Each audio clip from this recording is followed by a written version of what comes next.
कमाल आहे बाई या मुलांची. असा कसा निर्णय घेऊ शकते? म्हणजे मला कळत नाही की प्रत्येक प्रश्नाचं उत्तर घर सोडणं कसं असू शकतं. एक घर उभं करायला, एकत्र कुटुंब नांदायला किती कष्ट घ्यावे लागतात या मुलांना कळतंय का? कसलं काय? ही सिंचना तर काही माझं ऐकायची नाही. अहो तुम्ही तरी ती अहो काय करताय तुम्ही? अहो मी अतिशय महत्वाच्या विषयावर तुमच्याशी बोलते आणि तुम्ही थांब जरा थांब, डिस्टर्ब नको करूस. दुसरा मजला झाला. आता बोल, काय म्हणतेस? अहो इथे आपलं घर मोडू पाहताय आणि तुम्ही पत्त्याचे बंगले काय बांधताय? अहो तुम्हाला विषयाचं गांभीर्य कळतंय का? आपली मुलं आपल्याला सोडून चालली आहेत. लक्ष्मी लक्ष्मी सोडून नाही चालली ती, ते आपलं स्वतःचं घर बांधू पाहत आहे. अहो एकूण एकच ना. एकूण एकच कसं? जरा तूच विचार कर ना, एकूण एकच कसं लक्ष्मी? अहो तुम्हाला या विषयाचं गांभीर्य कळत नाहीये का? तुम्ही आधी तो बंगला बांधायचा थांबा बघू. थांब जरा थांब. थांबलो कारण याचा सुद्धा दुसरा मजला बांधून झाला. अहो काय करताय तुम्ही? हा हे का असे बंगले बांधताय तुम्ही? लक्ष्मी, सुरुवातीला ना मी एकच बंगला 3 मजली बांधायचा प्रयत्न करत होतो, पण तिसरा मजला काही उभा राहतच नव्हता, सारखा बंगला पडत होता.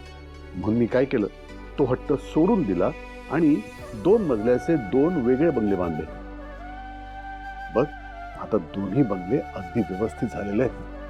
म्हणजे सिंचना आणि हरीश वेगळं घर करून राहतील याला पाठिंबा आहे तुमचा? लक्ष्मी, सिंचनानं वेगळं राहण्याबद्दलचे कारण सांगितलं, ते तर न पटण्यासारखं नाहीये ना ग. आपल्या हरीशला आपण ओळखत नाही का? लहानपणापासून बघतोय आपण, सतत चुका करतो. त्याला समजवलं ना की तात्पुरतं समजतं ग त्याला, पण सुधारत नाही ना तो. हाच तर प्रॉब्लेम आहे. समजा वेगळ्या घरात राहून जर हरीशमध्ये काही सुधारणा होणार असेल तर काय वाईट आहे?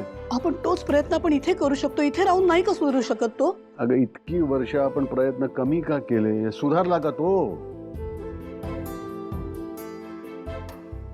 नाही सुधारला.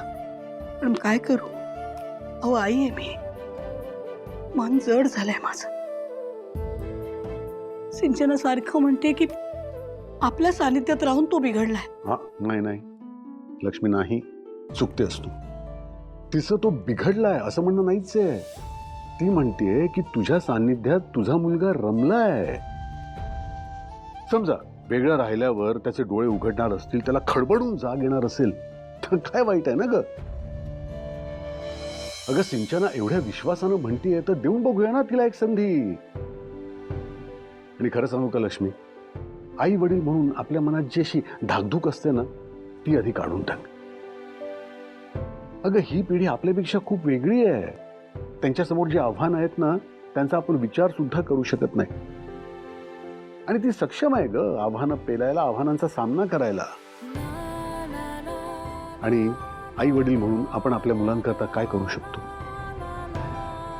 शक्य असेल तेव्हा त्यांच्या पाठीशी उभं राहायचं, नको असेल तर बाजूला व्हायचं. तुम्हाला मनापासून वाटतंय की तो या घरापासून वेगळा झाला तर त्याच्यात सुधारणा होईल? शक्यता नाकारता येत नाही लक्ष्मी.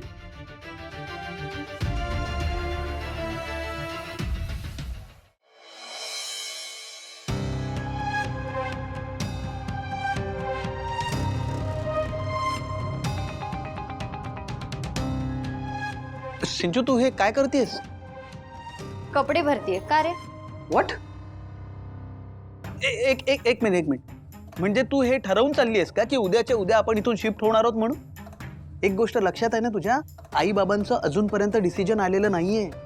त्यांनी त्यांचा डिसिजन सांगितला नसला तरी ते काय डिसिजन घेणार आहेत हे मला कन्फर्म माहिती. वा वा, म्हणजे आई बाबा तुला होकारच देणार आहे हे तू स्वतःशीच ठरवून चालली आहेस, हो ना? हो. दिस इज नॉट फेअर. सिंचू, तू सरळ सरळ आई बाबांना इमोशनल ब्लॅकमेल करतेयस. तू त्यांना कॉर्नर करतेयस, म्हणून ते तुझी अट मान्य करण्यासाठी कदाचित तयार होतीलही. काय म्हणालास? मी कॉर्नर करतेय त्यांना? माझ्यावर ही घराबाहेर पडण्याची वेळ कोणामुळे आली आहे ह्याचा जरा शांतपणे बसून विचार कर. गेले कित्येक वर्ष तू स्वतःचा स्टार्टअप करायचा प्रयत्न करतोस, तो तर काही तुला जमत नाहीये. तुझ्या आई वडिलांची सूनच ह्या घरात कमावते ही रियालिटी आहे. आई वडिलांनी तुला प्रत्येक स्टेपवर मदत केली, सपोर्ट केला, पण तू स्वतःच्या बळावर काहीच करू शकला नाहीयेस हॅरी. आणि आता तू ह्या सगळ्याचा ब्लेम माझ्यावर टाकतोस. उलट तू एवढ्या चुका करून ठेवल्यास त्या कोणाला निस्तारायला लागल्या? आई बाबांनाच ना. किती वेळा त्यांनी तुझ्यावर विश्वास टाकायचा आणि किती वेळा तू त्यांना एम्बॅरेस करणार आहेस? आणि ह्या सगळ्याचा ब्लेम तू माझ्यावर टाकतोस. आज आपल्यावर ही घराबाहेर पडण्याची वेळ फक्त आणि फक्त तुझ्यामुळे आली आहे हॅरी. आत्ता सुद्धा जेव्हा संतोष दादा तुझ्या अंगावर धावून आले, तुझ्यावर आरोप करत होते, तेव्हा आईंनी थांबवलं त्यांना. आईंनी तुझ्यावर किती विश्वास ठेवला आणि तेवढाच मोठा तू विश्वासघात केलास त्यांचा. लिटरली आई वडील तुझ्यामुळे फ्रस्ट्रेट झालेत. त्यामुळे ह्या सगळ्यासाठी आता तू मला ब्लेम करू शकत नाहीस.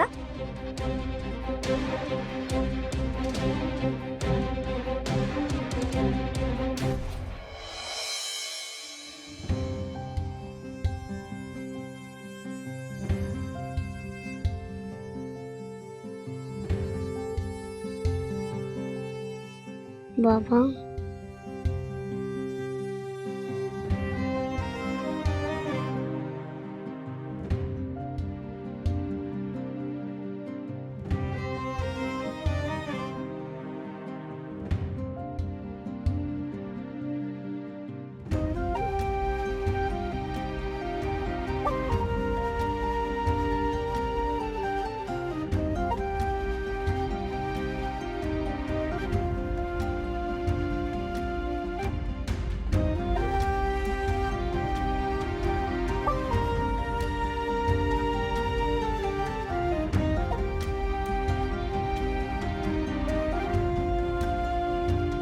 बाबा, आम्ही सिद्धू बाबाच्या कुशीत झोपते ना,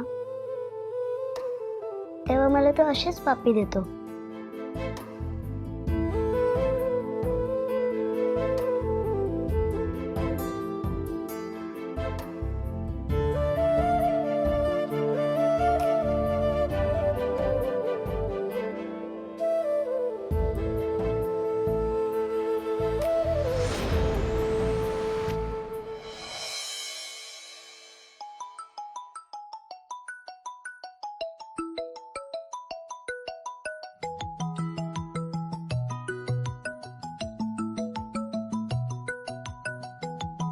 गुंड्या, गुंड्या तू?